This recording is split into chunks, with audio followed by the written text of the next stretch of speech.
ભાવનગર જિલ્લાના પાલીતાણા તાલુકાના ગ્રામ્ય વિસ્તારમાં ધોધમાર વરસાદ. શેત્રુંજી ડેમ, નાની રાજતળી, સોનપરી સહિતના ગામમાં ધોધમાર વરસાદ પડતા રોડ પર વરસાદી પાણી ભરાયા. ગ્રામ્ય વિસ્તારમાં વરસાદી માહોલ સર્જાતા ખેડૂતો ખુશ છે. ખેડૂતોએ વાવેતર કરેલ કપાસ, મગફળી સહિતના પાકને થશે ફાયદો. ધોધમાર વરસાદ પડતા પંથકના વાતાવરણમાં ઠંડક પ્રસરી ગઈ છે. ખેડા નડિયાદમાં 5 દિવસના વિરામ બાદ ફરી મેઘરાજાની એન્ટ્રી. કાળા ડિબાંગ વાદળો અને પવન સાથે વરસાદ શરૂ. છેલ્લા કેટલાક દિવસોથી ગરમીમાં ત્રસ્ત બનેલા લોકોને વરસાદ વરસતા જ વાતાવરણમાં ઠંડકનો અહેસાસ મળ્યો છે. સાંજના સમયે વરસાદ શરૂ થતા લાંબા સમય સુધી વરસેલા વરસાદે ખેડૂતોને પણ લાગણી વધાવી દીધી છે.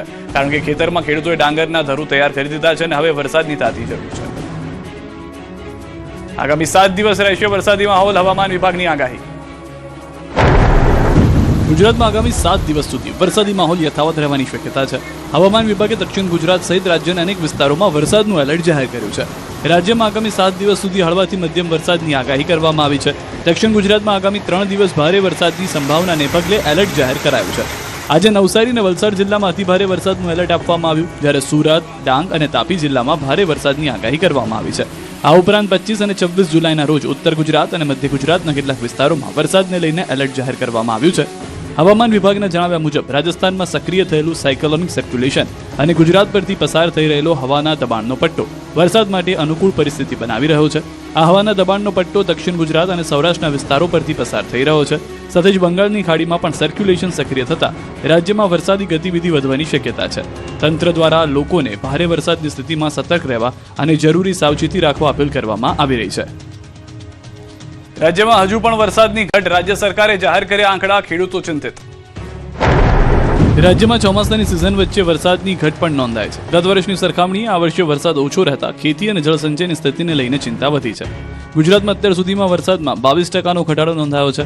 18 જુલાઈ સુધી રાજ્યમાં માત્ર 26.56% જેટલો સરેરાશ વરસાદ નોંધાયો છે. વરસાદની અછતની અસર સીધી ખેતી પર જોવા મળી રહી છે. રાજ્યમાં વાવેતર વિસ્તારમાં પણ 21% ઘટાડો નોંધાયો છે. વરસાદ ઓછો રહેતા આશરે 10.54 લાખ હેક્ટર જેટલા ઓછા વિસ્તારમાં વાવેતર ઓછું થયું છે, જેના કારણે ખેડૂતોની ચિંતા વધી છે. જિલ્લાવાર સ્થિતિની વાત કરીએ તો ગીર સોમનાથ અને અમરેલીમાં જ ગત વર્ષની સરખામણીએ વધુ વરસાદ નોંધાયો, જ્યારે અન્ય વિસ્તારોમાં વરસાદની ઘટ જોવા મળી રહી છે. બીજી તરફ જળસંગ્રહની સ્થિતિ પણ ચિંતાજનક બની રહી છે. રાજ્યની 107 ડેમોમાં પાણીનો જથ્થો 25%થી પણ ઓછો હોવાનું સામે આવ્યું છે. વરસાદની અછતને કારણે આગામી સમયમાં કૃષિ ઉત્પાદન અને જળસંચય વ્યવસ્થા પર અસર થવાની આશંકા વ્યક્ત કરવામાં આવી રહી છે. ડાંગમાં પોલીસે જનરક્ષકના સૂત્રને કર્યું સાકાર. મહિલાનો જીવ બચાવ્યો.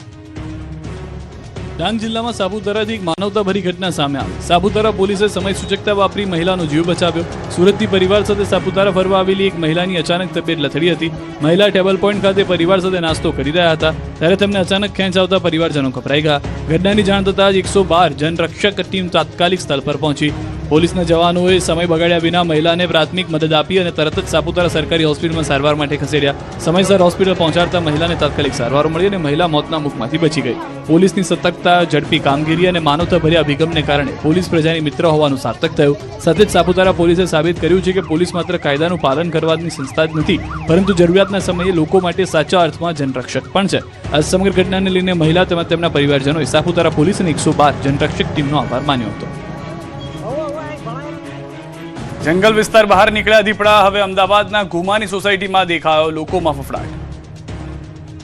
દક્ષિણ ગુજરાત અને ગીર નજીકના વિસ્તારોમાં સામાન્ય રીતે જોવા મળતો દીપડો હવે અમદાવાદ શહેરની નજીક પહોંચી ગયો. સીસીટીવી સામે આવતા લોકોમાં ભય ફેલાયો. ઘટના સ્થળે દીપડાના સગડ પણ મળ્યા. અલગ અલગ જગ્યાએ સગડ મળતા લોકોમાં ફેલાયો ભય. બીજી તરફ દીપડાને પકડી લેવા કવાયત હાથ ધરાઈ.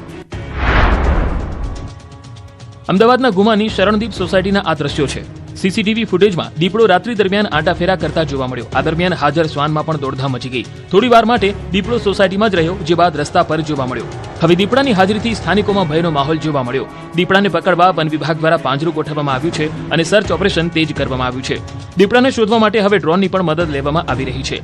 એએમસી દ્વારા ડ્રોન મારફતે વિસ્તારમાં સર્વે કરવાની કામગીરી શરૂ કરવામાં આવી. નદીના કોતરો અથવા ફોરેસ્ટ વિસ્તાર તરફથી દીપડો શહેરી વિસ્તારમાં આવ્યો હોવાની શક્યતા વ્યક્ત કરવામાં આવી રહી છે. વન વિભાગના જણાવ્યા અનુસાર ફોરેસ્ટ વિસ્તાર નજીક હોવાના કારણે દીપડાઓના આવવાની શક્યતા રહે છે. ખાસ કરીને નર દીપડાઓમાં ટેરેટેરીની સમસ્યા ઊભી થાય ત્યારે તેઓ નવી જગ્યાએ શોધવા માટે આસપાસના વિસ્તારોમાં જતા હોય છે. ખોરાકની શોધમાં સોસાયટી વિસ્તારમાં પણ આવી ચડતા હોય છે, જ્યાં તેમને શ્વાન, વાંદરા કે અન્ય પ્રાણીઓ મળી રહે છે. બીજી તરફ વન રાજ્યમંત્રી પ્રવીણ માળીએ સ્થાનિકોને અપીલ કરી છે કે અંધારા અને સુમસામ વિસ્તારોમાં જવાનું ટાળે અને દીપડો દેખાય તો તરત જ વન વિભાગને જાણ કરે. હાલ વન વિભાગની ટીમ દીપડાને સુરક્ષિત રીતે રેસ્ક્યુ કરવામાં સતત કામગીરી કરી રહી છે. મુખ્યમંત્રી, નાયબ મુખ્યમંત્રી અને વન મંત્રી પણ સમગ્ર સ્થિતિ પર નજર રાખી રહ્યા છે. શિકારની શોધમાં રહેણાંક વિસ્તારમાં પહોંચ્યા સિંહ અને દીપડો. ગીર સોમનાથ અને વડોદરામાં સિંહ અને દીપડાએ ડરાવ્યા છે. ગીર સોમનાથમાં સિંહ શિકારની શોધમાં આવી ચડ્યા, જે દ્રશ્યો સીસીટીવીમાં કેદ થયા. બીજી તરફ વડોદરામાં દીપડાના આંટા ફેરાએ લોકોને ડરાવ્યા. ગીર સોમનાથના ગીર ગઢડાના આ દ્રશ્યો છે. શ્વાન અને સિંહણ હોવાની જાણ થતા તે ભસવા લાગે છે. બીજી તરફ થોડી જ વારમાં સોસાયટીમાં સિંહણ ગાયની પાછળ દોડતી નજરે પડે છે. કેટલીક ગાય ભયભીત થઈને જીવ બચાવવા ભાગી રહી છે, જેની પાછળ સિંહણ પડી છે. સોસાયટીમાં સિંહણ આવી ચડતા લોકો ભયભીત બન્યા છે.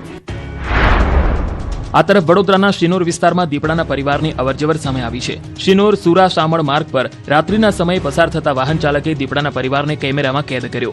વિડીયો સોશિયલ મીડિયામાં વાયરલ થતા વિસ્તારમાં ચર્ચા શરૂ થઈ. દીપડાના પરિવારની હાજરીથી સ્થાનિકોમાં ભયનો માહોલ જોવા મળ્યો છે. વન વિભાગ દ્વારા લોકોને સાવચેતી રાખવા અને રાત્રિના સમયે અવરજવર દરમિયાન તકેદારી રાખવાની અપીલ કરવામાં આવી રહી છે. અમરેલીમાં ફરી સિંહની રાડ, વૃદ્ધ પર હુમલાનો કર્યો પ્રયાસ. અમરેલીના ખાંભા તાલુકાના રબારિકા ગામે સિંહે વૃદ્ધ પર હુમલાનો પ્રયાસ કરતા ચકચાર મચી ગઈ. રબારિકા ગામે વૃદ્ધ રવજીભાઈ સેજલિયા પોતાના ઘરમાં ધાબળો ઓઢીને સૂતા હતા, ત્યારે સિંહે તેમના પર હુમલો કરવાનો પ્રયાસ કર્યાનો દાવો છે. સિંહના હુમલામાં વૃદ્ધને માથાના ભાગે ઈજા પહોંચતા તેમને સારવાર માટે ઉના હોસ્પિટલમાં ખસેડવામાં આવ્યા. ઘટનાની જાણ થતાં વન વિભાગની ટીમ રબારિકા ગામે પહોંચી અને સમગ્ર મામલે તપાસ હાથ ધરી. બીજી તરફ અમરેલીના રબારિકા ગામે વૃદ્ધ પર સિંહના હુમલાના પ્રયાસ બાદ વન વિભાગ એલર્ટ બન્યું છે. સમગ્ર મામલે વન મંત્રીએ કહ્યું કે સિંહોનો મેટિંગ પીરિયડ ચાલી રહ્યો છે, જેના કારણે સિંહો વિચરણ માટે જંગલ વિસ્તારમાંથી રેવન્યુ વિસ્તારમાં આવી રહ્યા છે. સિંહોની ગતિવિધિઓ પર વન વિભાગ સતત નજર રાખી રહ્યું છે. અમરેલીના રબારિકા ગામે પણ સિંહને પકડવા સર્ચ ઓપરેશન હાથ ધરવામાં આવ્યું. આણંદમાં બાળકી પર દુષ્કર્મ અને હત્યાના કેસમાં આરોપીનું એન્કાઉન્ટર. આણંદના વાસદમાં બાળકી પર અત્યાચાર ગુજારનારો આરોપી એન્કાઉન્ટરમાં ઠાર થયો. 18 જુલાઈએ વાસદમાં રેલવે સ્ટેશન પરથી 4 વર્ષની બાળકીનું અપહરણ થયું, જેનો બીજા દિવસે રેલવે ટ્રેક પરથી શત વિક્ષત હાલતમાં મૃતદેહ મળ્યો. બાળકીના કપડાં રેલવે નજીકથી મળ્યા હતા. તપાસમાં સામે આવ્યું છે કે એક નરાધમે બાળકી પર દુષ્કર્મ આચર્યું અને ત્યારબાદ તે બાળકીને રેલવે ટ્રેક પર ફેંકી દીધી. બનાવ અંગેની જાણ થતાં જ બોરસદ ગ્રામ્ય પોલીસ એક્શનમાં આવી ગણતરીની કલાકોમાં નરાધમને દબોચી લીધો. તપાસ આણંદ એલસીબીને સોંપવામાં આવી. એલસીબીની ટીમ જ્યારે તેને તપાસ માટે લઈ જઈ રહી હતી, ત્યારે હવાન ઉલટીનું નાટક કરી કારમાંથી નીચે ઉતર્યો. તકનો લાભ લઈને પોલીસ પર હુમલો કર્યો. જોકે પીએસઆઈ રાણાની ચેતવણી છતાં હુમલો ચાલુ રાખતા આખરે પોલીસે આત્મરક્ષા માટે ગોળી ચલાવી, જેમાં આરોપી ગંભીર રીતે ઇજાગ્રસ્ત હતા અને તાત્કાલિક નજીકની હોસ્પિટલમાં લઈ જવાયો, જ્યાં સારવાર દરમિયાન આરોપીનું મોત થયું. આરોપીના હુમલામાં 2 પોલીસ કર્મચારીઓ પણ ઇજાગ્રસ્ત થયા છે. ઘટના બાદ એફએસએલની ટીમ તથા આણંદ એસપી સહિતના અધિકારીઓનો કાફલો ઘટના સ્થળે પહોંચ્યો હતો. સમગ્ર મામલે વધુ તપાસ હાથ ધરી છે. બીજી તરફ રેલવે ટ્રેક પરથી બાળકીના અવશેષો મળી આવ્યા છે. સાથે જ રેલવે સ્ટેશનના પ્લેટફોર્મ પર બાળકીને ખભા પર નાખીને પસાર થતો આરોપીના દ્રશ્યો પણ સીસીટીવી કેમેરામાં કેદ થયા. પ્રાથમિક જાણકારી પ્રમાણે હેવાન બોચાસરની સીમમાં રહેતો હતો. સમગ્ર મામલે બાળકીની માતાએ કહ્યું કે ટિકિટ બારી પાસે પોતાની 2 બાળકીને સોડાવી તેઓ બહાર ગયા. આ દરમિયાન જ તેમની નાની દીકરીને આ હેવાન ઉઠાવી ગયો. જ્યારે માતા પરત ફર્યા ત્યારે દીકરી ન હતી, જેથી આખી રાત શોધખોળ પણ કરી, પરંતુ દીકરી ન મળી. પાટણમાંથી ઝડપાયેલા આતંકીઓને સાથે રાખીને તપાસ રિકન્સ્ટ્રક્શન કરાવ્યું. ગુજરાત એટીએસ દ્વારા પાટણ જિલ્લાના સિદ્ધપુર તાલુકાના ખડિયાસણ ગામમાં આતંકવાદી કેસને લઈને સઘન તપાસ હાથ ધરવામાં આવી. બોમ્બ બ્લાસ્ટના માસ્ટરમાઇન્ડ તરીકે આરોપી મોહમ્મદ અયુબ કડીવાલાને સાથે રાખીને એટીએસની ટીમે વિવિધ સ્થળોનું રિકન્સ્ટ્રક્શન કર્યું. તપાસ દરમિયાન બોમ્બ બ્લાસ્ટ થયેલી જગ્યાઓ તેમજ બોમ્બ બનાવવામાં આવ્યા હોવાનો શંકાસ્પદ સ્થળોની તપાસ કરવામાં આવી.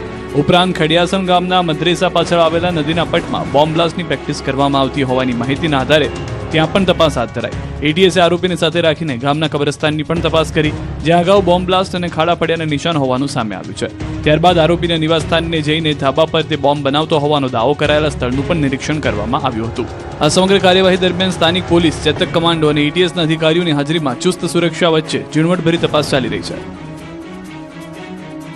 અમદાવાદ ફેક્ટરીમાં બ્લાસ્ટ કેસમાં આરોપીના રિમાન્ડ મંજૂર. મહમદપુરામાં ફટાકડાની ફેક્ટરીમાં થયેલા બ્લાસ્ટ મામલે આરોપી પર સકંજો કસાયો છે. આ કેસમાં 2 આરોપીઓના 7 દિવસના રિમાન્ડ મંજૂર કરાયા છે. પૂછપરછમાં ચોંકાવનારા ખુલાસા થઈ ગયા છે. આ કેસમાં આરોપી મેહુલ ડોઢિયા અને તેના ભાગીદાર સાદિક સૈયદ સામે ગંભીર બેદરકારી તેમજ ગેરકાયદે ફેક્ટરી ચલાવતા હોવાનો આરોપ છે. પોલીસે બંને આરોપીઓને મેટ્રોપોલિટન મેજિસ્ટ્રેટ કોર્ટમાં રજૂ કરી 14 દિવસના પોલીસ રિમાન્ડની માંગ કરી. તપાસ એજન્સી દ્વારા ઘટના સ્થળનું પંચનામું, સ્ટોક રજિસ્ટર, કામદારોની વિગતો તેમજ વિસ્ફોટક સામગ્રીની ખરીદી વેચાણ અને નાણાકીય વ્યવહારો અંગે તપાસ કરવાની જરૂરિયાત દર્શાવવામાં આવી હતી. બીજી તરફ બચાવ પક્ષે આ ઘટનાને દુર્ભાગ્યપૂર્ણ અકસ્માત ગણાવી રિમાન્ડનો વિરોધ કર્યો હતો. જોકે તમામ દલીલો સાંભળ્યા બાદ કોર્ટે મેહુલ ડોડિયા અને સાદિક સૈયદના 27 જુલાઈ સુધીના પોલીસ રિમાન્ડ મંજૂર કર્યા છે. મહિલા આરોપી રમીલા ડોડિયાની તબિયત બગડતા તેને સારવાર માટે હોસ્પિટલ ખસેડાઈ હતી. બ્લાસ્ટ મામલે ઉચ્ચ સ્તરીય તપાસ શરૂ છે. બનાવ સ્થળે સ્ટેટ એફએસએલની ટીમે ઝીણવટભરી તપાસ હાથ ધરી હતી. ફટાકડા બનાવવા માટે વપરાતી તમામ સામગ્રી કબજે કરવામાં આવી છે, જ્યારે સમગ્ર વિસ્તારનું ડ્રોન કેમેરા દ્વારા વિડીયો રેકોર્ડિંગ કરીને પણ તપાસ કરવામાં આવી રહી છે. બીજી તરફ ફેક્ટરીમાં થયેલા ભયાનક બ્લાસ્ટ બાદ વધુ એક દર્દીએ જીવ ગુમાવ્યો છે. સારવાર દરમિયાન સવારે વધુ એક ઇજાગ્રસ્તનું મોત થયું. આ સાથે જ આ દુર્ઘટનામાં મૃત્યુઆંક વધીને 10 થયો છે.